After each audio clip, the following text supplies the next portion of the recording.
എങ്ങോട്ടെങ്കിലും പോയിക്കൂടെ? കുറെ നാളായില്ലേ വട്ടാന്ന് പറഞ്ഞ മനുഷ്യന്റെ സ്വസ്ഥത.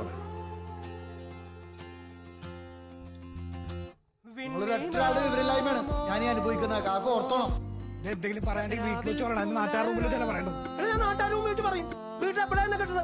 ഞാൻ ചൂടാവണേ. നിങ്ങൾക്കൊന്ന് പൊയ്ക്കൂടെ തള്ളേ? അവന് നിങ്ങളുടെ മോനല്ലേ? ഒന്നിനും കൊള്ളാത്ത തെണ്ടി പിള്ളേരെ പോലെ നടക്കാൻ നാണം ഉണ്ടാണ് നിനക്ക്. അപ്പൊ പാപ്പയ്ക്ക് നീല ഫ്രസ്ട്രേഷൻ ഉണ്ടെങ്കിൽ എന്റെ അടുത്ത് വേണ്ട. ആർക്കാണ് ഫ്രസ്ട്രേഷൻ?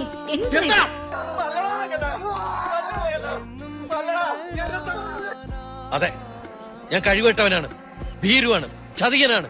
പക്ഷെ എന്നെ അങ്ങനെ ആക്കിയത് ആരാ? നിങ്ങളാ. ഇത്രയും കാലമായിട്ട് ഒന്ന് ചിരിച്ച് ഞങ്ങളുടെ അടുത്ത് സംസാരിച്ചു. ഞാൻ സിദ്ധാർത്ഥ് ശങ്കറിന്റെ മകളെന്ന് കൂട്ടുകാരുടെ മുമ്പിൽ വീമ്പ് പറയാം. പക്ഷെ അത് മാത്രമേ അവൾ ചെയ്യൂ. ലൈഫിൽ എന്തെങ്കിലും ഒരു പ്രശ്നം വന്നാ അവൾ ഒരിക്കലും നിങ്ങളുടെ മുമ്പിലേക്ക് വരില്ല. മലയാളം കണ്ട ബിഗസ്റ്റ് സ്റ്റാറിന്റെ ബിഗസ്റ്റ് ഫെയിലിയർ. നിങ്ങളടുത്ത് അവള് വരില്ലായിരുന്നു. നിങ്ങളെ അവൾക്ക് പേടിയായിരുന്നു. നിങ്ങളെ പേടിയില്ലായിരുന്നെങ്കിൽ ആരോടും പറയുന്നതിന് മുൻപ് അവള് നിങ്ങളോട് പറഞ്ഞേനെ.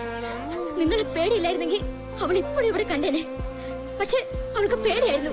പേടിയായിരുന്നു നിങ്ങളെ. സാറിനൊന്നും അറിയില്ല. സാറിന് നല്ലപോലെ പഠിപ്പിക്കാൻ അറിയായിരുന്നു, കുട്ടികളെ സ്നേഹിക്കാൻ അറിയായിരുന്നു. അതിനപ്പുറം ഒന്നും അറിയില്ല. സാറിന് സാറിന്റെ மகனை போல சரிக்கு அறியலையாയിരുന്നു. அந்த ஆளு என்கிட்ட மன்னிப்புன்னு கேட்ட உடனே என்னோட 10 வருஷ கோபம் அர்த்தம் இல்லாம தோணுச்சு. പാപ്പമാരെ വേദനിപ്പിച്ച പ്രാക്കിട്ടൂടാ.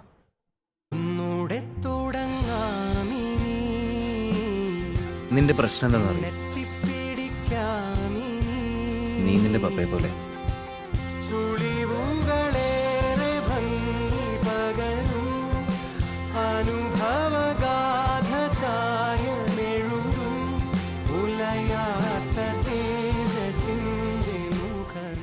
ஒருத்தருக்கு ஒருத்தர் பேசாம இருக்கிறது தான் இங்க பெரிய பிரச்சனை. ஒரு வார்த்தை எல்லாத்தையும் மாத்தலாம்.